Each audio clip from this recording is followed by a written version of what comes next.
Баршаңызға қайырлы күн достар. Бүгін өзбек халқының хамир хасиб деп аталатын өте дәмді, ерекше тағамын дайындаймын. Видеоны соңына дейін қарап, менімен бірге жасап көріңіз. Ең алдымен қамырын дайындап аламын. Осылай ұнға бір жұмыртқаны жарып аламын.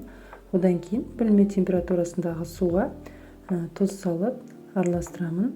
Осылай ұнға аз-аздан құйып отырып, қамыр илеймін. Қамыр кәдімгі мантының қамыры сияқты орташа тығыздықтағы қамыр болып шығады. Барлығын осылай жақсылап илеп, бетін жауып, 15 минутқа тындырып қоямын. Одан кейін осылай тағы да бір рет қамырымызды жақсылап илеп, басып алып, тағы да жақсылап тынғанша бетін жауып қойып қоямын. Енді біз салмасын дайындайтын боламын. Осылай күрішті жақсылап жуып алып, одан кейін қайнап тұрған ыстық су құйып, бетін жауып 5 минутқа қалдырамын. Тартылған ет қажет болады. Одан кейін осылай бір пиязды ұсақтап турап аламын. Оның үстіне күрішті саламыз. Кішкене сұйық май құямын. Дәміне қарай тұз, қара бұрыш салып, барлығын жақсылап араластырамын. Осымен біздің салмамыз дайын. Енді жақсы тынған қамырды осылай кішкене ұн себіп жая бастаймын. Басында осылай кішкене жұдырығымен жаямын. Одан кейін оқтаудың көмегімен жаямын.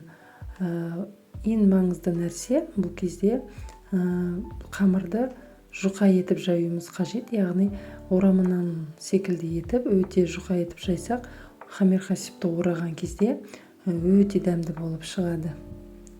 Құрметті көрермендер, сіз каналға әлі тіркелмеген болсаңыз, қазақша каналды қолдап, төмендегі подписаться батырмасын басып, тіркеліп қоюды ұмытпаңыз.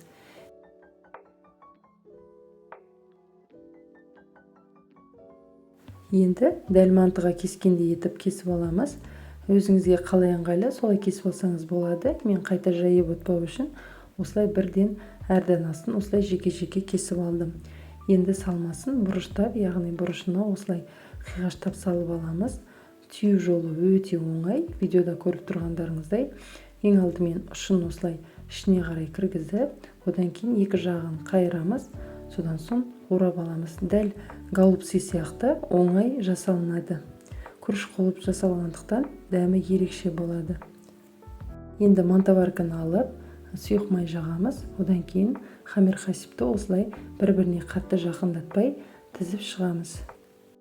Дәл манты секілді 45 минут пісіреміз. Міне осымен біздің хамир хасиб асымыз дайын, өте дәмді, ерекше болып шығады. Біз осылай қаймақпен жегенді жақсы көреміз. Бетіне осылай аз көк септім. Кез келген соуспен жесеңіз де керемет үйлеседі. Міндетті түрде жасап көріңіз, сізге ұнайтынына сенімдімін. Видеоны соңына дейін қарағаныңызға көп рахмет. Егер сізге видео ұнаса, лайк басуды ұмытпаңыз. Ас болсын.